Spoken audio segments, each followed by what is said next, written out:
Okay, everybody, welcome back to another episode of the Accommodation Show. This week, we are joined by somebody that's up and coming in the industry that has huge insights to give you. And his name is Bart-Jan Leyts. Welcome to the show. Thank you, Bart. Happy to be here. It's a real pleasure to be here. I know that you're on the other side of the world. You are in Belgium.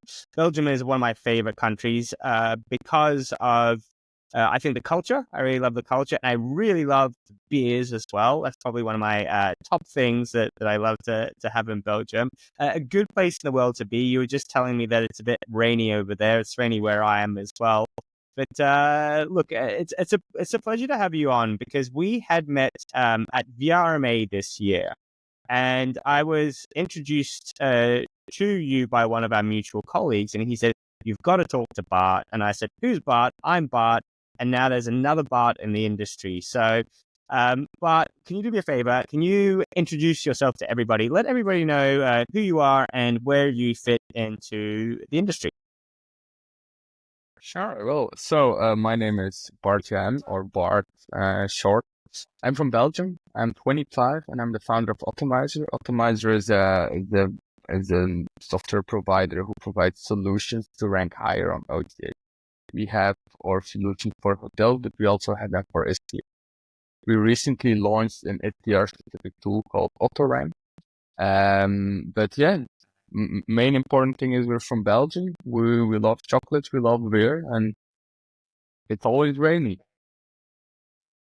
I forgot all about the chocolate, to be honest, and obviously Belgian chocolates are infamous around the world, but something to be super enjoyed. Look, Bart, the reason why I wanted to get you on the show is because through our brief discussion, you said, "Hey, we help accommodation owners and managers rank higher on an OTA." It's a hot button topic right now because the industry has become more competitive on the hotel side, on the short-term rental side, and one of the key things that's getting very, very hard is to find ways to distinguish yourself as a business, particularly when it comes to OTAs, where everything's quite standardized and everyone's kind of caught up because a lot of them have great pictures now. They've got AI working on descriptions and that sort of thing. And you said, "Look, what my business does is we help to get businesses to rank higher." Now, today, I want to use your thoughts and your insights to understand what it takes for an accommodation business to rank higher on the OTAs. So if you're listening, hopefully you're going to get lots of gems, lots of nuggets that you're going to be able to take away and implement in your business straight away. To start us off, what do you think the real opportunity is in terms of optimizing your listing? I think it starts with something very simple. We usually see like property manager or accommodation owners like setting an Airbnb listing, writing a description they think is valuable for the market, then, rewriting it maybe once and then never look. So it's not adjusted anymore to what the market wants. It's not adjusted to guest feedback. It's just there. They said it once and they forget. While a lot of people think, okay, I don't have time to rewrite it and so on. It's really important because how you display your listing, it's like a mini website. How you display that mini website, your Airbnb listing, your Booking.com listing, is the door to let in revenue. And to let in revenue, you need it to grow. So my one tip would be just make sure that it's always up to date, apart from keeping the data and keeping all the relevant data points attached to it. But if you want to do something very small, keep it up to date. Consider guest feedback. If everyone is nagging about, okay, look, the garden was not as beautiful as thought, maybe you're overselling your garden. Just keep it as up to date as possible. That's the quickest win anyone can do. Yeah, amazing. So we're obviously leveraging the OTAs to get more bookings. So as you said, that the revenue is the outcome of it all. We'll get into sort of like tips of what people can do, but maybe you can sort of tell me a bit about your philosophy around how OTAs actually work and how they actually rank your listings. And I'm pretty sure that, I mean, this is all going to be your opinion, of course, as to how they work, but you'd have different OTAs, so be it Expedia, Booking.com, or Airbnb, and they probably have different ways of ranking, optimizing their listings. So to kick us off, if you could maybe tell us which ones are the easiest to work with, or maybe even talk about the overall sort of strategy of optimizing listings. Sure. There is a big distinction between OTAs like Expedia and Booking and OTAs like Verbo and Airbnb. Maybe just regarding as like a showcase to the audience how an OTA like Airbnb works. So Airbnb from high level is all about maximizing the utility for potential guests. That's how their code is written. So it's like a model, and they will match what they will see as a positive experience with a guest. So if you have good reviews, they will more likely match you. But so they have a model that matches positive experience, but they also have a model that maximizes not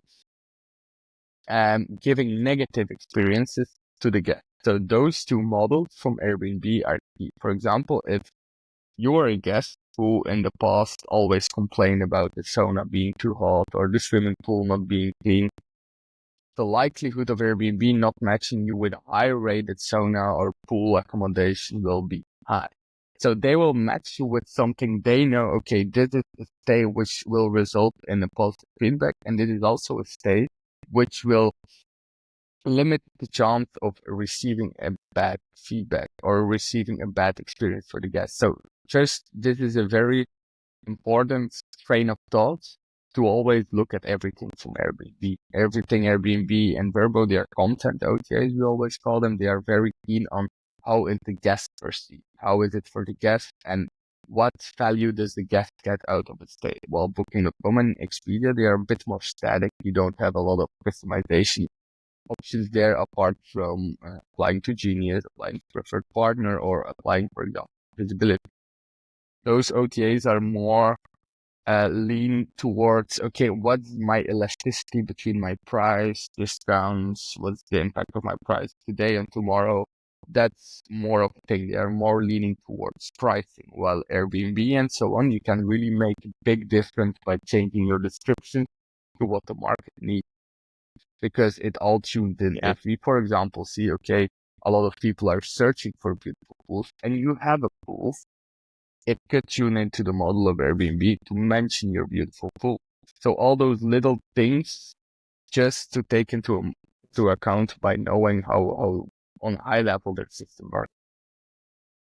Yeah, and there was always sort of a push, I think, in the earlier days online to drive conversion. If you look at how Google had optimized its AdWords, it's all about results, right? So the minimum amount of spend with the maximum amount of revenue or sales or leads or whatever, and they're kind of driving this funnel that goes through.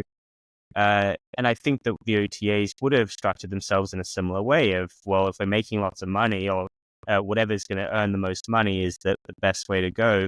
But would you agree that the market has changed now? Now that that's all good and well, but if guests are having a terrible experience, yes, we've driven revenue, but then the guest ultimately doesn't enjoy the experience and all of a sudden they drop off of the platform or go to a different platform, then that's a much higher cost to that particular business. So rather than looking just at price, they're now also looking at all those other factors, like you said, like guest experience and matching the guests with the right property.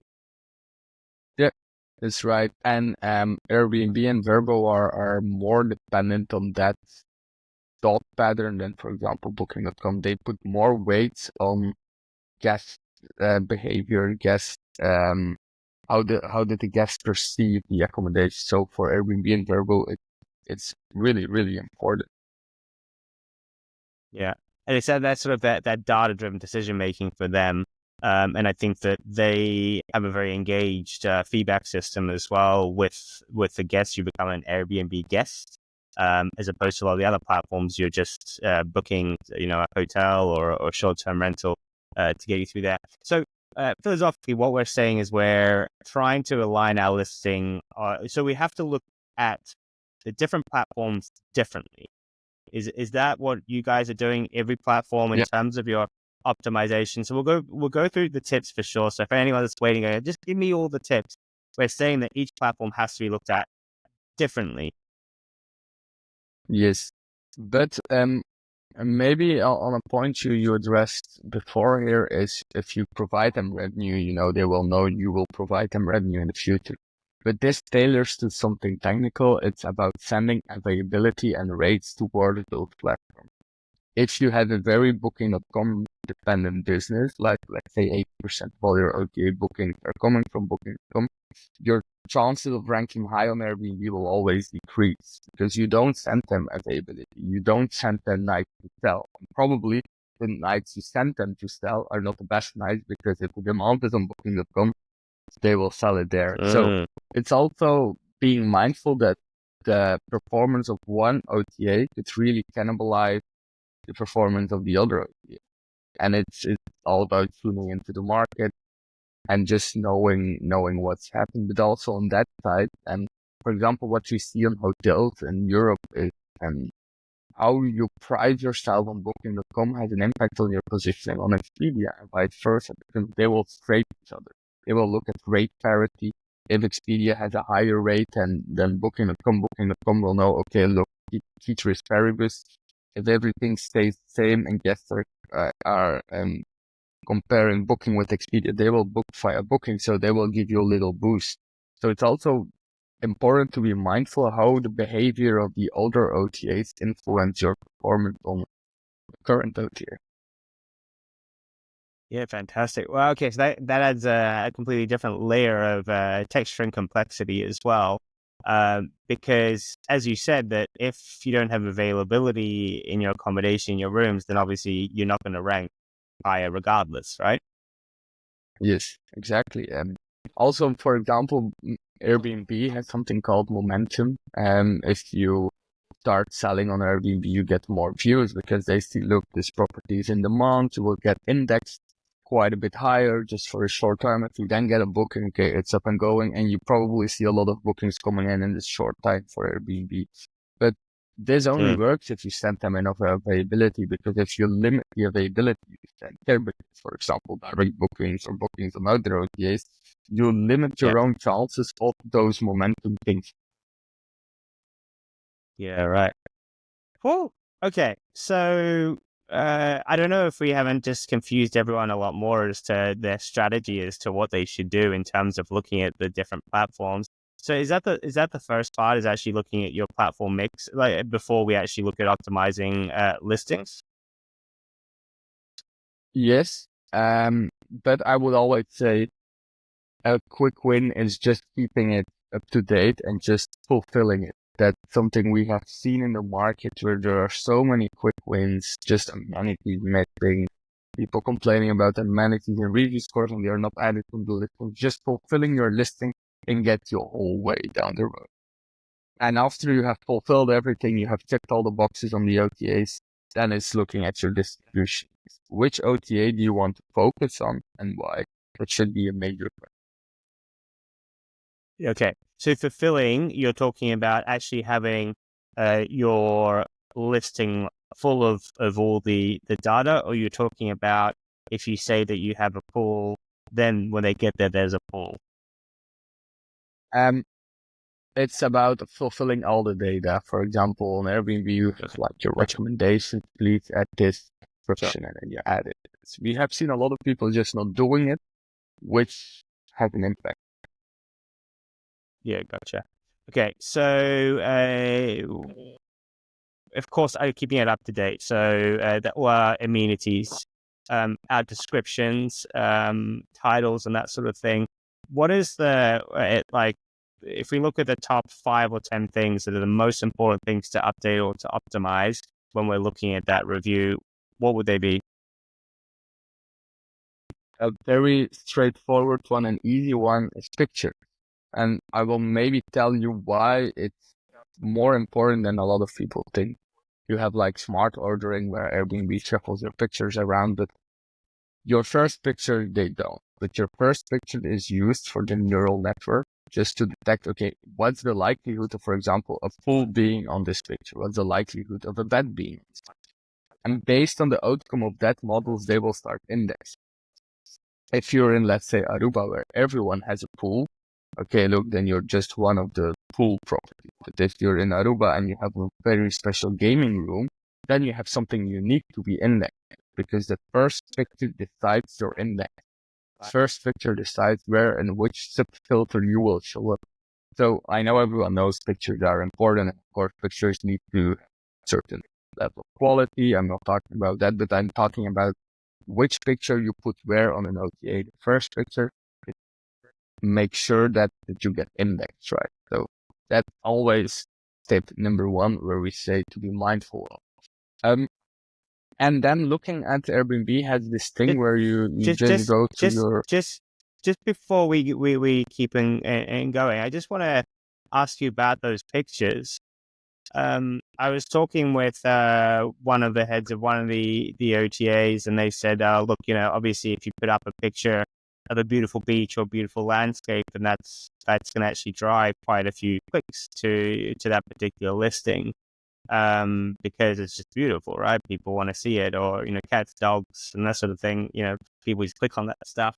But how do you balance that with your own property as to which picture you should choose? Like you mentioned, a games room, but you're not going to have a picture of a games room because you're selling accommodation. So how do you choose that first picture, and how do you review it and actually make a quantitative analysis as to whether it's the right one?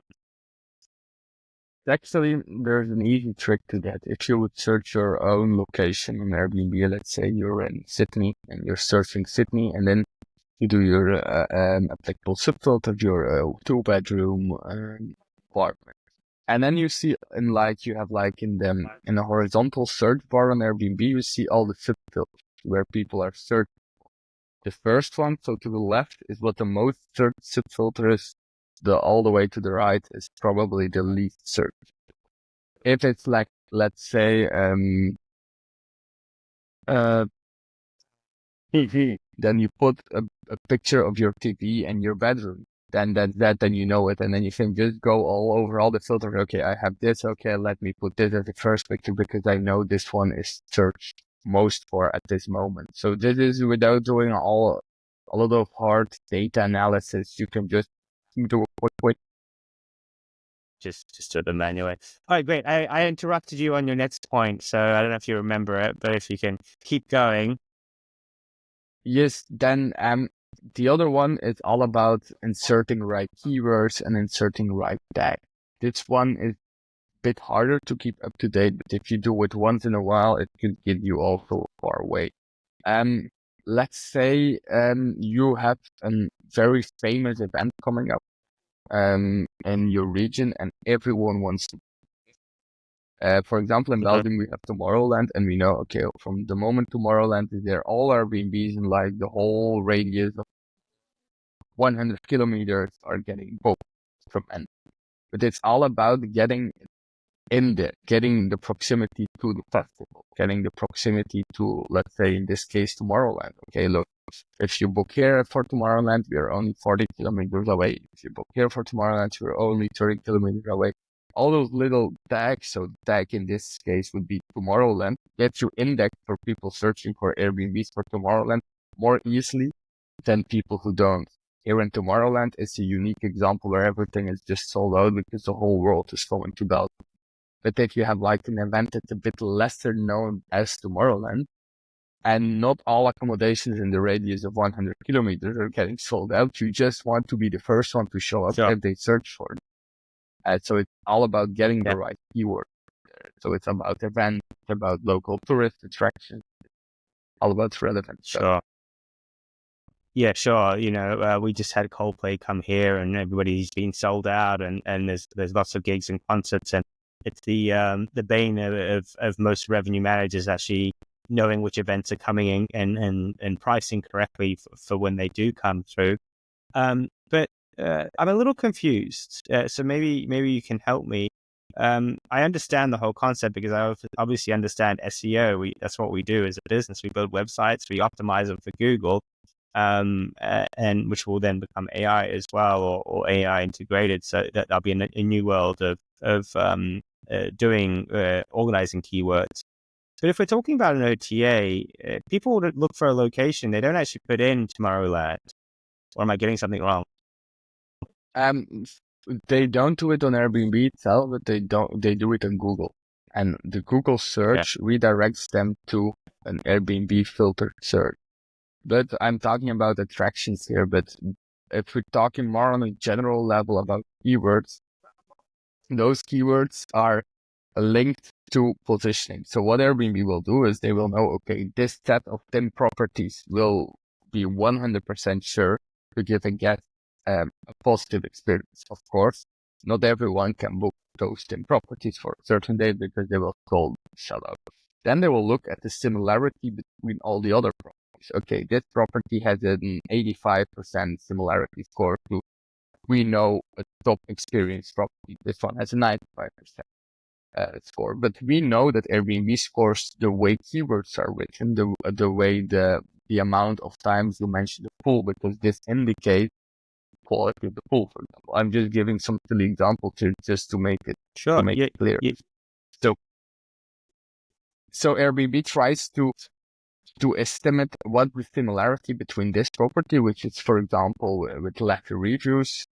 But what's the similarity? So let's say it's 90%, and we know, and Airbnb knows for 100% sure a certain property will have a 100% satisfaction score.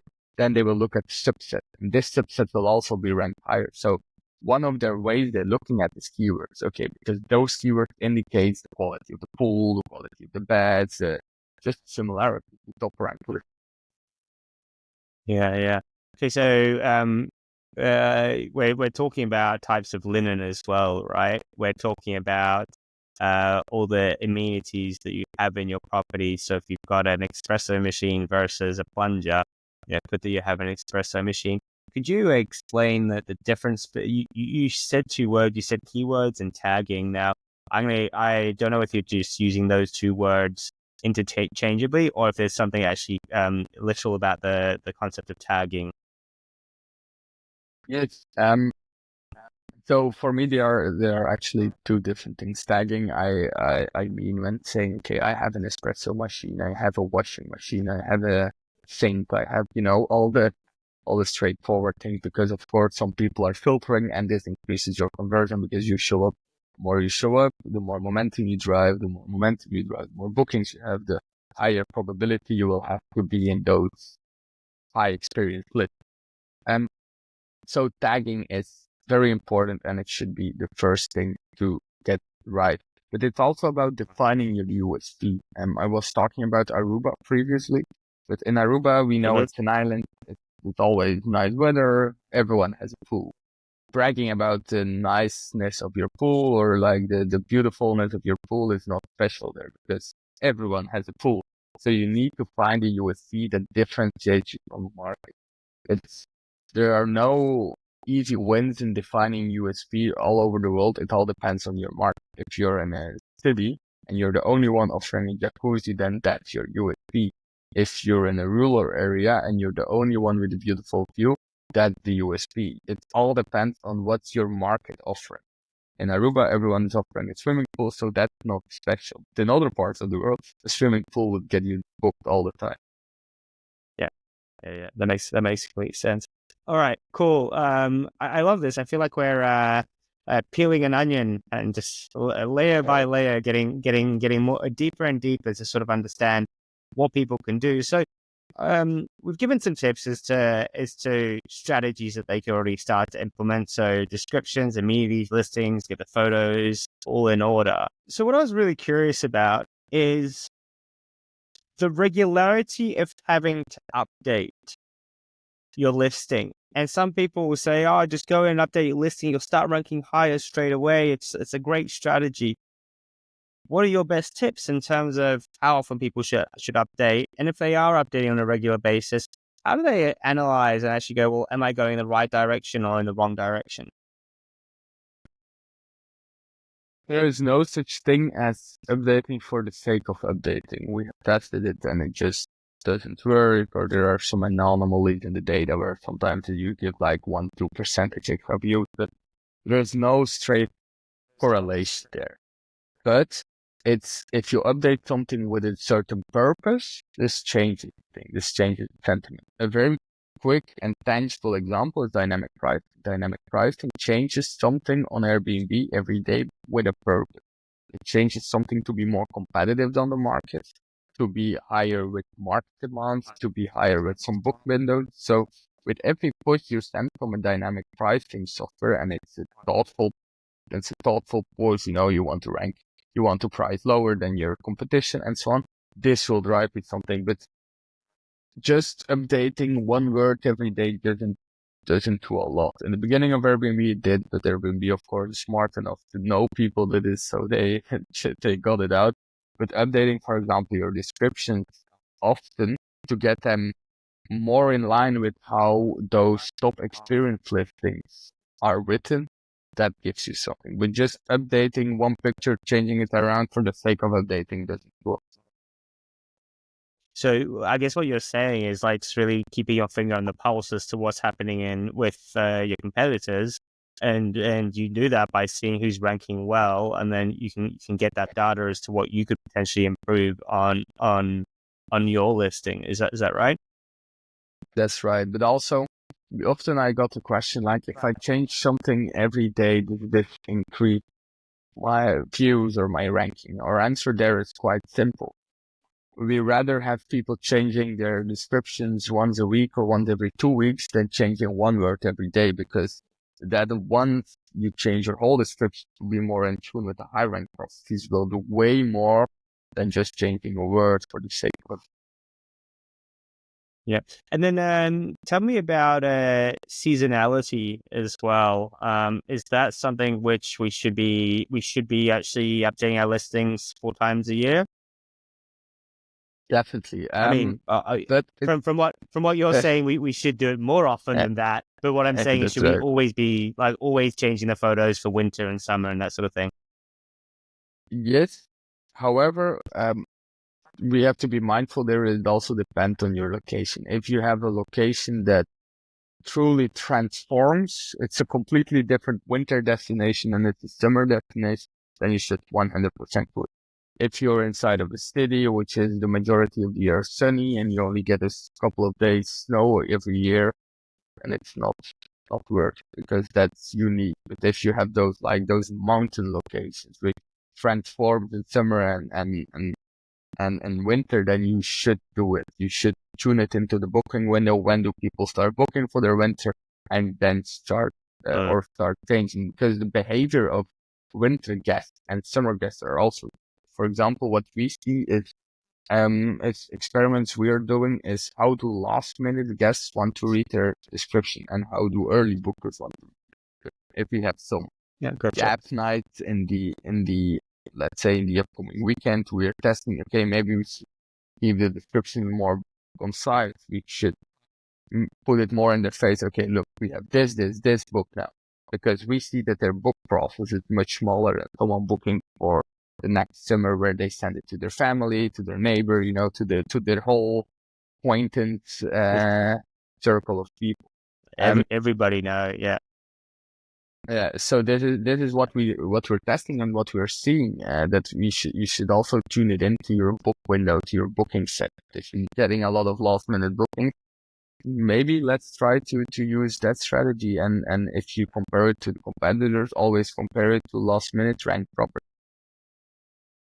Wow, it's so fascinating. I think one of the main things that drew me to you is dynamic pricing has been a hot button topic for quite a few years now, and many companies have grown incredibly in the short-term rental space. In hotels, dynamic pricing has been there way longer and already been a staple for most hotels to be able to change their pricing. But dynamically changing listings and optimizing is, I think, something which is going to be more and more important, especially as people want personalized experiences. And we're gonna really try to make sure that we match our property with that guest, is what you were saying. Now, I'm very aware, Bart, that we're coming to the end of our time together, but I just wanted to circle back to that channel and distribution strategy that we touched on at the start. And then you said, okay, look at your descriptions, look at your listings, optimize them. But you also need to take into account that distribution strategy. I'd love any of your thoughts on that. Yes. First question is depending which kind of business you want to be, of course, because if you just want to drive revenue, you just want to maximize everything, that's question one. If you say, look, I value the certain amount of guests that come through an OTA, then that's another question. If in your region, Airbnb guests are behaving different than Booking.com guests, and for some reason you're having less troubles with Airbnb guests, that may be an option or a direction to go with that. But let's say you're the first one, then it's all about just looking at your historical data, what OTAs are converting you the most, but also try to look at the market, try to talk with some competitors. And if you know that one OTA that has the biggest share, then that's the OTA you should go for. And you should use the other ones as a leverage for the main OTA, because we know, let's say you're in a region where Airbnb 70% of all bookings, that 70% of all market or of all OTA market demand is clustered on Airbnb, which is a huge portion of the market. So if you perform well there, you will outperform like the 70%, normal split of distribution anyone will have, which will increase your occupancy. This is, of course, if you want to maximize it. We have talked with people that say, look, yeah, I got it, but I don't want to be dependent on one OTA if something messes up and so on. So that's more a philosophical question for myself. I would always go with the first one because this maximizes revenue, and at the end of the day, the OTAs are there. They're not going away anymore. And all the other channels are there to fill in the hole, to get some extra revenue. But the one OTA where you rank highest will sign your revenue, will show the direction of your Yeah. revenue. It's a really interesting one, Bart, because I feel that it's changing. I've seen some OTAs absolutely double and triple their revenues for some of our clients. That was unexpected, unheard of, got no idea how it happened. Had one client that was struggling on one OTA with almost negligible bookings, and the other OTA just made up for it in a particular month. So it's really interesting because other OTAs will do different campaigns as well in terms of marketing and advertising. And sometimes there'll be ones where you don't think they'll perform, but they actually do perform. But I also understand that concept of leveraging into the platforms that work well. And actually, Skiff did an article recently talking about direct bookings and how they're going to become more and more challenging for the OTAs as people organize themselves with great websites, with loyalty programs and that sort of thing. But look, I'm conscious that I try to keep these episodes relatively short. And folks, one thing that I recommend, that if you haven't checked out Otamiser or AutoRank, that you do. The links will be in the show notes.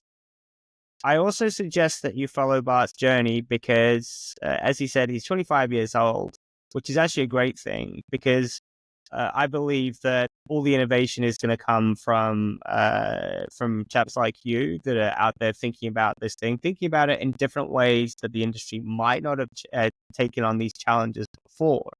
So I'm really curious and interested to follow your steps and your journey as you grow the company. And I'm sure that people will be super interested to get your services where you guys look after these things for them. Are there any final tips that you would like to leave with the audience? I think the main one would be, don't set it and forget it, your Airbnb list. Just don't set your listings and forget it. They are the doors that get your revenue. Keep that up to date. Nice. Nice and simple. Look, Bart, thank you so much. Folks, if you are tuned in on YouTube, make sure that you hit that subscribe button. It makes all the difference to us. It means that I can keep on doing these interviews. And I love doing these interviews and bringing you high quality information, which is current. If you're tuned in on Spotify, on iTunes, leave us a review. It does make a difference. You might think, oh, that's going to take a bit of time. Take 2 minutes and it will make a big difference to me. Bart, thank you so much. Appreciate you. Like I said, all the links will be in the show notes, and hopefully I'll get to see you very soon. Thank you very much, Bart. Have a good day.